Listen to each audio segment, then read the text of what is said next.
አክብሮታዊ ሰላምታችን በያላችሁበት ይድረስ። የተወደዳችሁ የኢትዮ ፎረም ቤተሰቦች እነሆ የዕለቱን ዘገባዎቻችንን ከዚህ እንደሚከተለው ወደ እናንተ ማድረስ ጀመርን። አበይት ነጥቦቹን በቅድሚያ በአማራ ክልል የሚፈጸሙ የድሮን ጥቃቶች ቀጥለው አመራሩን ጨምሮ በርካታዎች መገደላቸው ተሰማ። የፋኖ አመራሩ ዘመነ ካሴ ደግሞ ለብልጽግናው ባለስልጣን ንግግር ምላሽ ሰጥቷል። የጀነራሎቹ ዛቻና በክልሉ የሚደረጉ ውጊያዎች በተለያዩ ስፍራዎች እንደቀጠሉ ናቸው። በዝርዝር የምንመለከተው ቀዳሚው ጉዳያችን ይሆናል። እስራኤል ያደረገችው ግልጽ ወረራ ነው ሲሉ ፕሬዝዳንቱ ተናገሩ። ፓርላማው የሀገርነት እውቅናውን አጽድቋል። የተባበሩት መንግስታት የጸጥታው ምክር ቤትን በዚህ ጉዳይ ላይ አስቸኳይ ስብሰባን ጠርቷል። ኢሳያስ አፈወርቂም በሶማሌላንዱ የእስራኤል እውቅና ዙሪያ ምላሽ ሰጥቷል። ወደ እናንተ ይደርሳል። በኢትዮጵያ ድንበር ጦርነቱን ለመክፈት መዘጋጀቱን ጦሩ አሳወቀም። ይህ የተሰማው የብልጽግናው መንግስት ታጣቂ ኃይሉን የሚያሰለጥንበትን ካምፕ ካቋቋመ ከሳምንታት በኋላ ነው። ተጨማሪ ያለን። ጄኔራሉ በዚህ መንገድ መቀጠል አንችልም ብለዋል። የብልጽግናው ኮሚሽን የትግራይን ተሳትፎ በተመለከተም የክልሉ ጊዜያዊ አስተዳደር አሁን ባለው ሁኔታ የማይቻል ነው ሲል አሳውቋል። ሰሙታላችሁ። ፍርድ ቤቱ በነደብረ ጽዮንና ጄኔራል ክንፈ ዳኘው ላይ የተላለፈውን ትዕዛዝ ማጽደቁ ተገለጸም። አመራሮቹና ጄኔራሉ ላይ የፌዴራሉ ፍርድ ቤት ውሳኔ ከሰጠ በኋላ የሆነም ነው። ሌላኛው መረጃችን ነው። ኤርትራውያን ድንበር ላይ ተያዙ። እነዚህ በኢትዮጵያ ባለስልጣናት የተያዙት ኤርትራውያን ከ100 በላይ ናቸው ተብሏል። የተወደዳችሁ የኢትዮ ፎረም ቤተሰቦች አብራችሁን ስትቆዩ እነዚህን እና ሌሎችን መረጃዎችን ታደምጣላችሁ። ሰናይ ቆይታ ይሆንላችሁ። በአማራ ክልል የሚፈጸሙ የድሮን ጥቃቶች ቀጥለው አመራሩን ጨምሮ በርካታዎች መገደላቸው ተሰማ። የፋኖ አመራሩ ዘመነ ካሴ ደግሞ ለብልጽግናው ባለስልጣን ንግግር ምላሽ ሰጥቷል። የጀነራሎቹ ዛቻና በክልሉ የሚደረጉ ውጊያዎች በተለያዩ ስፍራዎች እንደቀጠሉ ናቸው። አገዛዙ የአርሶ አደሩን ቀዬ በድሮን እያነደደ በሞርታር እያረሰም በመድፍም እያተራመሰ ከራሱ ህዝብ ጋር እየተዋጋ ለዓመታት ቀጥሏል። በአማራ ክልል እየሆነ ያለውም ይኸው ነው። የጠፋ የተበተነ ሲል በየአዳራሹ ከሚገልጸው ኃይል ጋር መሬት ላይ እየተዋጋ ያለው ድሮንን በየስፍራው እያዘነበ ነው። ትናንት ምሽት በሰሜን ሸዋ ዞን ሸዋሮቢት ራሳ ቀጠናም ኮሬ በረት በተሰኘ አካባቢ የተፈጸመው የድሮን ድብደባም የቅርብ አብነት ነው። በዚህ ጥቃት በደርዘን የሚቆጠሩ ሰዎች መገደላቸው የተሰማ ሲሆን የፋኖ ኃይሎች ደግሞ የጥቃቱ ሰለባዎች የሆኑት በአመዛኙ በማቆያ ስፍራ ውስጥ የነበሩ የመንግስትም የፋኖ አባላትም ናቸው ይላሉ። ከነዚህ ውስጥ ደግሞ ተስፋዬ መካሻ ባሉ አባት እንደሚገኙበት ተመላክቷል። የራስን ሀገር አምራች ዜጋን በድሮን እየገደለ ድል የሚያስነግረው የብልጽግናው አገዛዝ በምሽት ጭምር የድሮን ድብደባዎችን ከሰሞኑ በጎጃም ቀጠና ቢያንስ በሁለት ስፍራዎች ላይ መፈጸሙም የሚታወስ ነው። ከዚህ ጎን ለጎን የፋኖ ኃይሎች የሚሆን የመንግስት ኃይሎች የሚከፍቷቸው ዘመቻዎችን ተከትሎ ውጊያ የተደረገባቸው አካባቢዎችም አሉ። በሰሜን ሸዋ ዞን አጣዬ ቅርብ ርቀት አላላ በተባለ ቦታም፣ በወሎ ቀጠና ባሰል ተራራማ ስፍራዎች ዙሪያ፣ በጎጃም ቀጠና ደግሞ ከፍኖተ ሰላም እምብዛም በማይረቅ ስፍራን ጨምሮ ይህ ተመዝግቧል። በክልሉ የቀጠለው ውጊያ ከሰሞኑ ካሳያቸው አነጋጋሪ ክስተቶች መካከል የጦር አዛዦችና የብልጽግና ተላላኪ ባለስልጣናት ዛቻና ፕሮፓጋንዳ ይጠቀሳል። ዛሬም የወታደራዊ አዛዦቹ ዛቻ ቀጥሎም ክፍለ ጦር በፋኖ ኃይሎች በዚሁ ዓመት መጀመሪያ አካባቢ የተደመሰሰባቸው የሰሜን ምስራቅ እዝ አዛዡ ሌተናንት ጀነራል አሰፋ ቸኮል አሁንም በአንድ የሰራዊት ምርቃት ላይ ተገኝተው እርምጃን ወስዳለን እያሉ ሲዝቱ ነው የተደመጡት። ከዚህ በፊት እኒህ ጀነራልም ይሁን ሌሎች አዛዦች ደጋግመው እየዛቱ የመጣ የህዝብ መከራ እንጂም ለውጥ ባይኖርም ያንኑ እያደረጉ ግን ቀጥሏል። ራሳቸው አሰፋ ቸኮልም ይህንን ሁሉ ሰራዊት አሰማርተን እንዴት ማሸነፍ አቃተን እያሉ ሲቆጩ ሰሙት በቅርቡ ስለመሆኑ መዘገባችንም ይታወሳል። አድማ ብተናል፣ ፖሊስ አለ፣ መከላከያ አለ፣ ሰላም አስከባሪ አለ። ይህ ሁሉ ተደምረን ለምንድነው ጠላት ማጥፋት ያልቻል? ከዚህ ሆኖ መረጃም እሱን የሚደግፍ ድል ያመጣል፣ ውጤት ያመጣል የሚጠብቅ ካለ ይሂድ፣ እዛው ነው ይዋጋ፣ ይውጣ። ከጦር አዛዦች በላይ የጦር መሪ ሆኖ በየአዳራሹ የሚቀሰቅሱት የብልጽግናው የባህር ዳር የደሴና የጎንደር ተላላኪ ባለስልጣናት ደግሞም ፕሮፓጋንዳቸው ስድብና ዘለፋን ጭምር ያካተተ ሆኗል። አብዱ ሁሴን የተባሉ የክልሉ ምክትል ርዕሰ መስተዳደር ከሰሞኑ ከፋኖ አመራሮች መካከል አንዱ የሆኑትን ዘመነ ካሴን እያነሱ ያቀረቡት ንግግርም የሚታወቅ ነው። ዘመነ ካሴ ማውቂያው ነው የሚያስሆነሙት ዘመነንም ደውለለታል።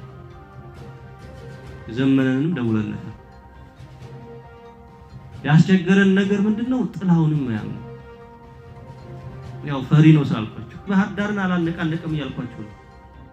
4 ኪሎ የሚደርስ ነገር የለም። ግፍና በደሉ እዚህ ሜጫ ላይ ነው እንጂ አረጋቢ ባይደርስ አብዱ አይደርስ። ፍላጎቱ የታሪካዊና ስትራቴጂክ ጠላቶቻችንን ፍላጎት ማሳካት ነው። ኢሳያስን 4 ኪሎ ማስገባት ነው። በከባድ መሳሪያ ታግዘው በእልፍ ሰራዊትም ታጅበው በየደረሱበት ሁሉ ብልጽግናዎች ለመስራት የሚጥሩት ፕሮፓጋንዳ አስቂ ነው ይላሉ ዘመነ ካሴም። አብዱ ሁሴን የተባለ ተረኛ የብልጽግና ተላላኪም የገዛ ህዝቡን በድሮንና በታንክ እያስቀቀለም ሳያፍር ህዝብ ሰብስቦ ዘመነ ፈሪ ነው ማለቱን ሰማው። ባህር ዳር ሆኜ ኮሎኔል እንደማረኳቸው ከረሳው ወደ አዲስ አበባ እንዲሮጡ ካደረግናቸው አለቆቹ አንዱን ጠይቅለዋለሁ ሲሉም ነው የገለጹት። ደወልኩለት እያሉ የሚዋሹትና አብዱ በየስፍራው ከሚሰበስቡት ህዝብ ግማሹ ቢያንስ ለአንድ ጊዜ ከድሮን ወይንም ከሌላ የከባድ መሳሪያ አደጋ በተአምር የተረፈ ነው። ድሮኖችና ከባድ መሳሪያዎችን ደግሞ ዘራጥፊዎቹ አብይ አህመድና እና አብዱ ሁሴን እንጂም ዘመን እንዳልተኮሳቸው እያወቃችሁ ተዋሻላችሁ ሲሉም አክሏል። ብልጽግና የሚባል አጥፊ ቡድን ከዚህ በኋላ ተመልሶ ይህንን ህዝብ ሊመራው እንደማይችል ግን እርግጥ ነው ሲሉም ነው የገለጹት። እስራኤል ያደረገችው ግልጽ ወረራ ነው ሲሉ ፕሬዚዳንቱ ገለጹ። ፓርላማው የሀገርነት እውቅናውን አጽድቋል። የተባበሩት መንግስታት የጸጥታው ምክር ቤት በዚህ ጉዳይ ላይ አስቸኳይ ስብሰባን ጠርቷል። ኢሳያስ አፈወርቂም በሶማሌላንዱ የእስራኤል እውቅና ዙሪያ ምላሽ ሰጥቷል። እስራኤል ለሶማሌላንድ የሀገርነት እውቅናን መስጠቷን ተከትሎ ትርምሱ አፍሪካ ቀንድ ላይ ብቻ ሳይሆን ዓለም አቀፋዊ ሆኗል።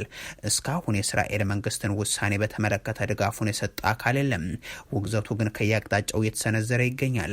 የተባበሩት መንግስታት ድርጅት የጸጥታው ምክር ቤት እስራኤል ለሶማሌላንድ የሰጠችውን እውቅና በተመለከተ አስቸኳይ ስብሰባ ጠርቷል። የአረብ ሊግ ደግሞ ይህንኑ አስቸኳይ ስብሰባውን ያደረገ ሲሆን አስቀድሞ በመግለጫው ያወጣውን ውግዘትን ያጠናከረበትም ሆኗል።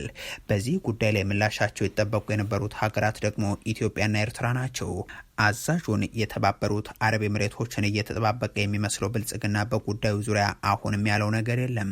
የአብይ አህመድ አስተዳደር ልሳናቱ ጉዳዩን እንዳያስተጋቡ ትዕዛዝ መስጠቱን መዘገባችን ግን የሚታወስ ነው። ሻቢያ ግን በጉዳዩ ላይ ዘግይቶም ቢሆን ማብራሪያውን አቅርቧል። ቤንያሚን ኔታንያሁ ሀገራቸው እስራኤል ለሶማሌላንድ እውቅና መስጠታቸውን ተከትሎ የኤርትራ መንግስት ባወጣው መግለጫው ላይ የተባበሩት መንግስታት የጸጥታው ምክር ቤት የማያሻማ ምላሽ እንዲሰጥ ነው የጠየቀው። የኤርትራ ማስታወቂያ ሚኒስትር ባወጣው መግለጫም ተውኔቱ ሚስጥራዊ አይደለም ሲብላላ የቆየ እንጂ ብሎ አደገኛም ቀጠናዊና ዓለም አቀፋዊ ቀውስና መረበሽን ይዞ ይመጣል ሲል አስጠንቅቋል። መግለጫው በተለይም ከታይዋን ጋር በተያያዘ ያለውን ጉዳይ ከግምት በማስገባት ቻይና ትልቅ ኃላፊነት ልትወጣ እንደሚገባም ያትታል። ሁለቱ ፓርላማዎች ደግሞ ሀርጌሳና ሞቃዲሾ ላይ የተለያየ መልእክት ነው ያስተላለፉት። የሶማሊላንዱ ፓርላማ የእስራኤልን ውሳኔ በሙሉ ድምፅ አጽድቆታል። የጠቅላይ ሚኒስትር ቤንያሚን ኔታንያሁ እስራኤል ውሳኔም ራስን በራስ የሚያስተዳድሩ አካላትና ሀገራትን ለመደገፍ ያላትን ቁርጠኝነት ያመላከተ ነው ብሎታል ፓርላማው። ሞቃዲሾ ላይ በነበረው መድረክ ላይ የተላለፈው መልእክት ደግሞ ግልጽ ወረራ ነው የሚል ነው። የሶማሊያው ፕሬዝዳንት ሐሰን ሼህ መሐመድ እስራኤል ለሶማሌላንድ የሰጠችውን እውቅና አደገኛ ነው ሲሉ ያወገዙት ሲሆን ይህ እርምጃ በሌሎች አካባቢዎችም የመገንጠልና የነጻነት ንቅናቄዎችን ሊቀሰቅስ እንደሚችል አስጠንቅቋል። በፓርላማው አስቸኳይ ስብሰባ ላይ ንግግር ያደረጉት ፕሬዝዳንቱም የእስራኤሉ ጠቅላይ ሚኒስትር ቤንያሚን ኔታንያሁ በሶማሊያ ታሪክ ውስጥ የሀገሪቱን ሉዓላዊነት በመድፈር ትልቅ በደል መፈጸማቸውን አንስተው እስራኤልንም ጠላት ሀገር ሲሉ ተደምጧል። ፕሬዚደንት ሐሰን ሼህ መሐመድ የሶማሊያ ህዝብ ተረጋግቶ የሀገሩን አንድነትና ነጻነትን ከዚህ ግልጽ ወረራ እንዲከላከልም ጠይቋል። እስራኤል የመካከለኛው ምስራቅን ቀውስ ወደ አፍሪካ ቀንድም ለማምጣት እየጣረች ነው ሲሉም ከሰዋል። እኛ ሌሎች ሀገራትን ለማጥቃት የሚረዳ ወታደራዊ ቤዝ ማዕከል አንሆንም የሚሉት ሐሰን ሼህ ጉዳዩን ለምክር ቤት አቅርበው ተቀባይነት የሌለው ሲልም የእስራኤልን ውሳኔ በሙሉ ድምፅ አጽድቆላቸዋል። የሞቃዲሾ መንግስት ጉዳዩን ወደ ተባበሩት መንግስታት የአፍሪካ ህብረትና የአረብ ሊግ እንዲወስደው መመሪያ ሰጥቷል። በኢትዮጵያ ድንበር ጦርነቱን ለመክፈት መዘጋጀቱን ጦሩ አስታወቅም። ይህ የተሰማው የብልጽግናው መንግስት ታጣቂ ኃይሉ የሚሰለጥንበትን ካምፕ ካቋቋመ ከሳምንታት በኋላ ነው። ኢትዮ ፎረም ለተከታታይ ሳምንታት ከዛም እንደ አልጀዚራ ያሉ ዓለም አቀፍ የመገናኛ ብዙሃን ደግሞ ባለፈው ወር መነጋገሪያ ካደረጓቸው ጉዳዮች መካከል አንዱ የተባበሩት አረብ ኤሚሬቶች የአዲስ አበባ ቅርንጫፍ የሚባልለት የብልጽግናው መንግስት በቤንሻንጉል ጉሙዝ ክልል ሚንጊ ወረዳም ዳቦስ ወንዝ አቅራቢያ በሚገኝ ስፍራ እየከፈተ የሚገኘው ወታደራዊ ማሰልጠኛ የሱዳን የሚሊሻ አዛዥና የተባበሩት አረብ ኤሚሬቶች ወኪል የሆነውን የጀነራል ሐሚቲን ታጣቂዎችን የሚሰለጥኑበት ነው ስለመባሉ እንደሆነ የሚታወቅ ነው። በመቶዎች የሚቆጠሩ ተሽከርካሪዎች ላይ የተጫኑ ሰልጣኞችም ወደዚህ ካምፕ እንዲገቡ መላካቸው አይዘነጋም። አልጀዚራም ኢትዮጵያ የሱዳን የፈጥኖ ደራሽ ኃይል በምስራቃዊ ሱዳን በብሉ ናይል ግዛት በኩል በሱዳን ጦር ሰራዊት ላይ ጥቃት እንዲከፈት የማሰልጠኛ ካምፕን ፈቅዳለች በማለት የሱዳን ወታደራዊ ባለስልጣናቱን ዋቢ አድርጎ መዘገቡ ይታወቃል። ይህንን ተከትሎ የሱዳን ጦር ሰራዊት በምስራቃዊ ሱዳን አዲስ የውጊያ ግንባር ሊከፍት ማሰቡን ያሳወቀው ከሳምንታት በፊት ነው። አሁን ይህን የሚያረጋግጥ መረጃም ሱዳን ትሪቡን ይዞ ወጥቷል። አንድ የሱዳን ከፍተኛ ባለስልጣን ለጋዜጣው ሲናገሩ የፈጥኖ ድራሽ ኃይሉ ጥቃቶችን ለመቀልበስ ኢትዮጵያ ድንበር ላይ ጦርነቱን ይቀሰቅሳል በማለት ነው። እናም አርኤስኤፍ እና አጋሮቹ በኩምሩክና ጊሳን ለመደምሰስ ድንበር ላይ ጥቃት እንከፍታለን ሲሉ ገልጿል።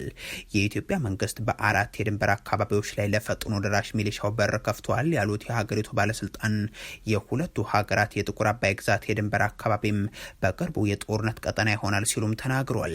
ይህ ከሆነ ደግሞ ከሀገር ውስጥ ጦርነት ባሻገር የብልጽግናው አገዛዝ የውጭ ታጣቂ ኃይልን በሀገር ውስጥ በማሰልጠን የጋበዘው ሌላ ጦርነት ይሆናል ማለት ነው። እንደ የሱዳን ከፍተኛ ባለስልጣኑ ማብራሪያ ኮንም የደቡብ ሱዳኑ ኤስፒኤልኤም አመራር እንደዚሁም የፈጥኖ ደራሽ ኃይሉ የጦር አዛዦች በኢትዮጵያ ቤንሻንጉል ጉሙዝ ክልል መቀመጫ በሆነችው አሶሳ ውስጥ እየተንቀሳቀሱ የሚገኝ ሲሆን ይህንን ለማረጋገጥ ደግሞ ጉዳዩን በቅርበት እየተከታተልኩ ነው ብሏል። የብልጽግናው አገዛዝ ከቀድሞ የጦርነት አጋሩ ሻዕቢያ የወሰደው ተሞክሮ ቢኖር የአፍሪካ ቀንድ የሚያተራምሱ የተለያዩ ኃይላት አመራሮችን ማስተናገድ፣ ማስታጠቅና ማሰልጠን ነው ሲሉም ባለሙያዎች ይገልጻሉ። ጀነራሉ በዚህ መንገድ መቀጠል አንችልም ብለዋል። የብልጽግናው ኮሚሽን የትግራይ ተሳትፎን በተመለከተ የክልሉ ጊዜያዊ አስተዳደር አሁን ባለው ሁኔታ የማይቻል ነው ሲል አሳውቋል። ብልጽግና ለዓለም የኢትዮጵያውያን ረሃብ መታወቁ ቢያበሳጨውም በተለይም የህጻጽ ጉዳይ መነጋገሪያ መሆኑን ተከትሎም አዲስ የረሃብና አልተራባችሁን ፕሮፓጋንዳ መክፈቱ የሚታወቅ ነው። የተሰባሰበ ገንዘብም የተለመደ ቁሳቁስና እርዳታንም የዘረፈው አገዛዙ ሞት ብርቅ አይደለም እያለም ይገኛል። ከሰሞኑ መነጋገሪያ ወደ ሆኑት እንደ ህጻጽ ወዳሉና ወደ ሽራ ከተማን ጨምሮ ወደ ተለያዩ ካምፖች ያመሩት ጀነራል ታደሰ ወረደም አመራሮቻቸውን ሰብስበው ነው የተጓዙት። አንድ ከጀነራሉ ጋር የነበሩ በሽረ ትምህርት ቤት ውስጥም የተጠለሉ እናት ይናገራሉ። በቀን 2 እና 3 መድኃኒትን በባዶ ሆድ መውሰድ በጣም ይከብዳል። ያስታመመኝ የነበረው ልጅ ሞቶብኛል። ይህ ታሞ የምታዩት ባለቤቴም ላስታመመው የቻልኩት አልሆነም። በጣም ከበደኝ። ባለቤቴን መኖር ባልችል ቢያንስ በቀየው እንድቀብረው መልሱኝ በማለት ሌላኛው የህጻጽ አባትም ይቀጥላሉ። ወርቅ ማዕድና አብትና አድና ሆና ንሕና ክንልምድ ወርቅና ማዕድን በሚታፈስበት ትግራይ ውስጥ ሆነን እንዴት ለማኝ እንሆን? ያሳፍራል እኮ። ከሁመራ አካባቢ ነው የተፈናቀልኩት። የሰው እጅ ማየት የሚገባኝ አልነበርኩም። ለህዝብ ስትሉ ስሩ ላለው እነዚህን ተፈናቃዮችን ያገኙት ጀነራል ታደሰ ወረደ ደግሞ በዚህ ሁኔታ መቀጠል አንችልም ብለዋል። ለአሁኑ ችግሩ እንዲፈታ ከፌደራል መንግስቱና ከዓለም አቀፉ ማህበረሰብ ጋር እንደሚሰሩ ሲናገሩም ተሰምተዋል። ብልጽግና ደግሞ ረሃቡን እርሱትና ስለ ብልጽግናው ምክክር ኮሚሽን እንነጋገር ላይ ነው። የሀገራዊ የምክክር ኮሚሽኑ ዋናው ኮሚሽነር መስፍን አራያም ኮሚሽኑ ለትግራይ ክልል የምክክር ሂደት መደላደልን ለመፍጠር ከተለያዩ ባለድርሻ አካላት ጋር ውይይቶችን በማከናወን ላይ ይገኛል ይላሉ። ከክልሉ የክልሉ ጊዜያዊ አስተዳደር ከክልሉ ከሚገኙ የፖለቲካ ኃይሎች ከምሁራን ከሲቪክ ማህበራት ከሚዲያ አካላት ጋር ውይይቶች መደረጋቸውንም አንስቷል። የትግራይ ክልል ጊዜያዊ አስተዳደር ምክትል ፕሬዚደንት አማኑኤል አሰፋ ግን በሰሜኑ ጦርነት ምክንያት በክልሉ የተፈጠሩ ችግሮች በፕሪቶሪያው የሰላም ስምምነት መሰረት መፍትሄ እንዳላገኙም የክልሉ ሉዓላዊነትም እንደተወረረ እንደሚገኝ አንስተው በሚሊዮን የሚቆጠር ህዝብም ከቀዬው መፈናቀሉን አብራርቷል። ችግሮች በሚፈቱበትና አስቻይ ሁኔታ በሚፈጠርበት መንገድ ላይ ከዚህ በፊት እንደተደረገው ሁሉም ከሁለት ቀናት በፊትም ተመሳሳይ ምክክር መደረጉንም አስረድቷል። ነገር ግን ምቹ ሁኔታ የመፍጠር ሂደቱ የፌደራል መንግስቱ ተግባር መሆኑ ቢታወቅም ይህንን ሚና እንዲወጣ ሲጠየቅ እንደነበረና እንዲያም ሆኖ የተፈጠረ አዲስ ለውጥ እንደሌለም ገልጿል። በቀጣይነትም ውይይት ማድረግ እንደሚጠይቅና ነገር ግን ይህ ባልሆነበት ብዙ ባለድርሻዎች ያሉበት የትግራይ ክልል ጉዳይ ኮሚሽኑ ባለው ጊዜ ማጠናቀቅ እንደማይቻልና የአጀንዳ ስብሰባና የተሳታፊዎች ልየታ ለማድረግም አሁን ያለው ነባራዊ ሁኔታ እንደማይፈቅድ ነው የተናገሩት። ፍርድ ቤቱ በነደብረ ጽዮንና ጀነራል ክንፈ ዳኘው ላይ የተላለፈውን ትዕዛዝ ማጽደቁ ተገለጸም። አመራሮቹና ጀነራሉ ላይ የፌዴራሉ ፍርድ ቤት ውሳኔ ከሰጠ በኋላ የሆነም ነው። የፌዴራሉ ጠቅላይ ፍርድ ቤት የቀድሞ የትግራይ ክልል ፕሬዚዳንት ደብረ ጽዮን ገብረ ሚካኤል፣ የሜቴክ የቀድሞ ኃላፊ ሜጀር ጀነራል ክንፈ ዳኘው፣ አዲስ አለም ባሌማና ሌሎችን ጨምሮ 13 ግለሰቦች የትግራይ መልሶ ማቋቋም ኢንዶመንት ፈንድ ኢፈርትን ወክለው እንዳይንቀሳቀሱ የእግድ ትዕዛዝ መስጠቱ ይታወሳል። ይህንን ትዕዛዝ ደግሞ የትግራይ ክልል ከፍተኛ ፍርድ ቤትም እንዳጸደቀው ሰምቷል። በፌዴራሉ ጠቅላይ ፍርድ ቤት ባለፈው ታህሳስ 13 የተጻፈው ደብዳቤም ተጠሪዎቹ አረጋዊ ገብረ ሚካኤል፣ ክንፈ ዳኘው፣ ደብረጽዮን ገብረ ሚካኤል፣ አብርሃም ተከስተም፣ አዲስ አለም ባሌማና ሌሎችን በተመለከተ ዝርዝር የእግድ ትዕዛዝ ሰጥቷል። የትዕዛዝ ሰነዱ እንደሚያስረዳው ከሆነም ኤፈርት በተጻፈ የእግድ ትዕዛዝ የተጠሪዎቹ ስም ዝርዝር ባለመጻፉና የትግራይ ፍትህ ቢሮም ጉዳዩ እንዲብራራለት በተጻፈ ደብዳቤ በመጠየቁም የፌዴራሉ ጠቅላይ ፍርድ ቤት ትዕዛዝ ማስተላለፉ ተመላክቷል። ከዚህ በማስከተል በሰፈረው ትዕዛዝን በጠቅላይ ፍርድ ቤት የተጀመረው ክርክር ሳይጠናቀቅ ተጠሪዎቹ የአመልካችን ድርጅት ወክለው ቢንቀሳቀሱ አሁን በስራ ላይ ካለው ባላደራ ቦርድና ዋና ስራ አስፈጻሚ ጋር ግጭት የሚያስከትል መሆኑን ችሎቱ ስለተረዳም ክርክሩ እስኪጠናቀቅ ድረስ በክልሉ ፍትህ ቢሮ 3 ቃለ ጉባኤዎች እንዲያስፈጽሙ ታግደው እንዲቆዩ የተሰጠው ትዕዛዝ እንዳይነሳ ትዕዛዝ መተላለፉ ተመላክቷል። በፌዴራሉ ጠቅላይ ፍርድ ቤት ለትግራይ ክልል መቀለ ከፍተኛ ፍርድ ቤት ወጪ የተደረገው ደብዳቤም በአመልካች ኤፈርትና በ13ቱ ተጠሪዎች መካከል ስላለው አስተዳደራዊ ክርክር ጉዳይ የፌዴራሉ ጠቅላይ ፍርድ ቤት 3ኛ ሰበር አጣሪ ችሎት የሰጠው እግድ ትክክለኛ ግልባጭ ከመሸኛ ጋር እያይዞ መላኩን ይገልጻል። የእግድ ትዕዛዙ የደረሰው የትግራይ ክልል ከፍተኛ ፍርድ ቤትም ባሳለፍነው ዓርብ በሰጠው ትዕዛዝ የፌዴራሉ ጠቅላይ ፍርድ ቤት የእግድ ትዕዛዝ እንዲጸድቅ ተጠሪዎችንም የእግድ ደብዳቤ እንዲደርሳቸው ትዕዛዝ ማስተላለፉን ሪፖርተር ዘግቧል። ኤርትራውያን ድንበር ላይ ተያዙ። እነዚህ በኢትዮጵያ ባለስልጣናት የተያዙት ኤርትራውያን ከ100 በላይ ናቸው ተብሏል። የሻዕቢያውን አገዛዝ አፈናና ሽሽት፣ በርካታ የዛች ሀገር ዜጎች ስደት የዘመናት እውነት ነው። ኤርትራውያን ወጣቶች እንደ መሸጋገሪያ ከሚጠቀሟቸው ሀገራት ውስጥ ደግሞ ኢትዮጵያ ቀዳሚዋ ናት። አሁን የተሰማው መረጃ ደግሞ በደቡብ ኢትዮጵያ በኩል ወደ ጎረቤት ኬንያ ሲሻገሩ ደረስኩባቸው ያላቸውን 103 ህገወጥ በሚል የገለጻቸውን ኤርትራውያን ስደተኞችና 5 የሰዎች አዘዋዋሪ ደላሎችን በቁጥጥር ስር ስለማዋሉ የአካባቢው ፖሊስ የገለጸበት ነው። ፖሊስ እንዳሳወቀው ከሆነ ስደተኞችና የሰዎች አዘዋዋሪዎቹም ከትናንት በስቲያ ከሌሊቱ 9 ሰዓት ላይ የተያዙት በክልሉ ደቡብ ኦሞ ዞን ሐመር ወረዳ ውስጥ በሚገኝ ኤርቦሬ በተባለ ስፍራ ነው። ህገወጥ ስደተኞቹና አዘዋዋሪ ደላሎቹ የተያዙት በዕቃ መጫኛ ካሚዮን ተሳፍረው የኢትዮ ኬንያን ድንበር ለማቋረጥ በመጓዝ ላይ ባሉበት ወቅትም ነው ተብሏል። ሰዎቹ ሊያዙ የቻሉት የፌደራልና የክልሉ የጸጥታ አካላት ባደረጉት ክትትልና የመረጃ ልውውጥ መሰረት ነው ይላል ፖሊስ። በአሁኑ ወቅት ህገወጥ ስደተኞችና አዘዋዋሪ ደላሎች ላይ ፖሊስ ምርመራ እያደረገ ስለመሆኑም ያትታል። የተወደዳችሁ የኢትዮ ፎረም ቤተሰቦች ለዛሬ ያሉን መረጃዎች ይህንን ይመስሉ ነበር። አበቃን። ቸር ያሰማን።